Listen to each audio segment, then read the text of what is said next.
Hey everyone, welcome to 5 Minute Fridays, where we take 5 minutes to close out our week in the Word of God. Today I'm coming to you from my garage. As you can probably see behind me, it's a little snowy out there. We had about 8 inches hit us on that Wednesday where all the snows came, and then it froze. And so we're just hanging out here, keeping warm and all that stuff. But as you know, we're stuck here at home. The verse that just continued to pop up in my head is one that's probably pretty familiar to y'all. Psalm 46, verse 10. Be still and know that I am God. And the reason I share that with you today is because this week has been a prime example of where I had an opportunity to live out that verse and did not. So, like I said, Wednesday, the snows kind of hit us here in the Metro Portland area, and that was Ash Wednesday, and I love Ash Wednesday, so I was really hoping we'd be able to have worship, and at 3 o'clock, everything was clear, at least by us. It was raining, it was a little wet, but yeah, there was no snow. By 4 o'clock, the ground was covered. And I think, 4:30, 4:45, something like that, we did end up having to cancel worship. And so in order to make sure we had something, I had asked John if he would record his message a little earlier. I was working on it and probably stayed at church a little too long. And about 5:15 was back on the road trying to go home. And what should have been a 25-minute trip took 2 hours.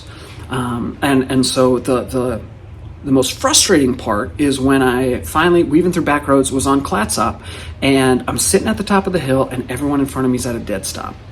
All right, and no one knows what's going on. People are getting out of their cars. People are getting back into their cars. People are walking up the hill next to me, and I got no idea what they're doing.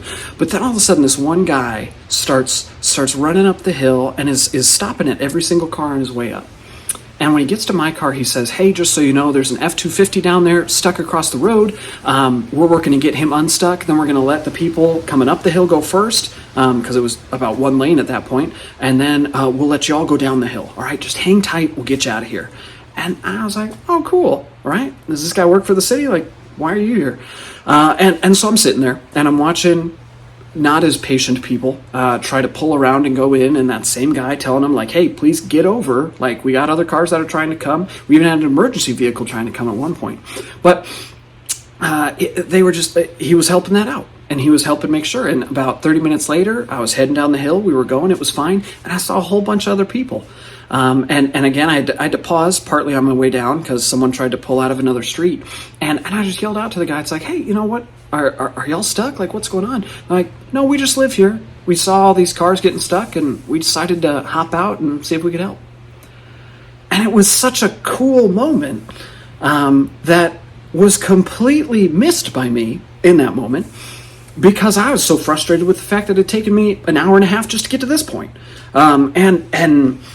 So I missed it in that moment, and I came home, and I was frustrated when I got home and all this sort of stuff. And I share all that with you because I did not take "be still and know that I am God" to heart in that moment. I allowed the distractions and the frustrations of this world distract me from that, and I was just stressed and I was frustrated. And Jesus is pretty clear. What does worrying do? It doesn't add an hour to your life, so why worry about it? Let God have it.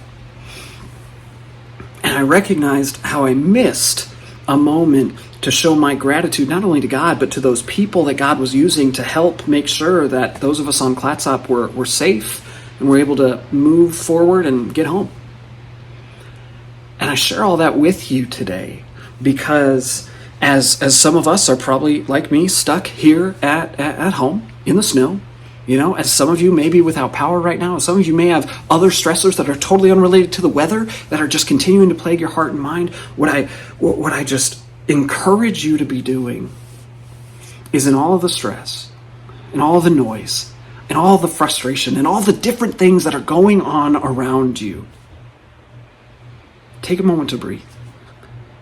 Take a moment to stop. Take a moment to be still. And to remember that no matter what's going on in our lives, God's in control. He's not shocked by what's happening to you. He's not shocked by what's happening around you. He's got you in the palm of his hand. And he has a plan that is more perfect than you could possibly imagine. A plan that that not only includes us and benefits us, but also helps us to benefit others. And so today, tomorrow, whatever day you're on when you're watching this video, I encourage you to just take a moment and to stop, to breathe, to be still, and to remember the God who created us, the God who loved us, the God who sent his one and only Son to die for us. And I encourage you to just take a moment and pray, to thank God for his presence in your life, and to ask him to continue to help you to take more of those breaths, more of those moments, to be still, and to know that he is God.